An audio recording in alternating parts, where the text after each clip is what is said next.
Pembangunan Pelabuhan Carat akan dilakukan setelah menyelesaikan tahapan pembahasan kerjasama terkait pemanfaatan lahan dan penurunan status lahan dari kawasan hutan menjadi hak pengelolaan lahan.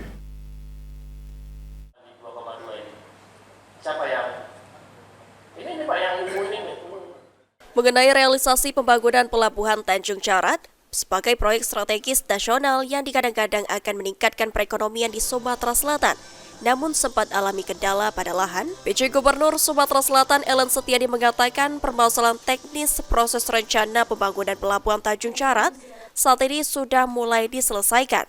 Khususnya status lahan yang diturunkan dari kawasan hutan menjadi hak pengelolaan lahan atau HPL.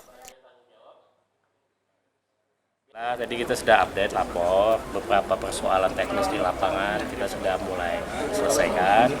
Yang sekarang yang kita kejar adalah bagaimana penyelesaian lahan yang sudah diturunkan statusnya, sudah dikeluarkan dari kawasan hutan.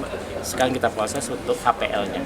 Tadi ada Ibu Kanwil akan membantu untuk menyegerakan ini. Nah kalau ini sudah ada, Kementerian Perhubungan segera juga akan menyelesaikan untuk mulai tender pembangunannya. Kita tunggu. Mudah-mudahan segera nanti kita groundbreaking.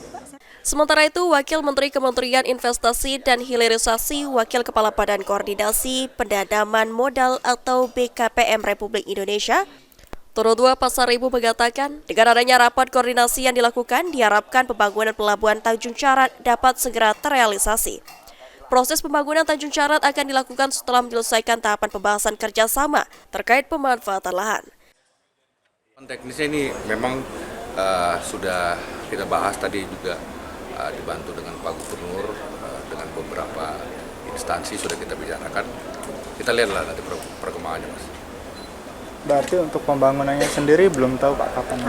Ada persiapannya dulu untuk bentuk kerjasama pemanfaatan lahannya seperti apa, sehingga setelah itu selesai baru pelaksanaan pembangunannya. Ditambahkan Turut Pasaribu, proses izin pembangunan Pelabuhan Tanjung Carat memakan waktu cukup panjang, khususnya perubahan kawasan hutan yang akan dialih fungsi.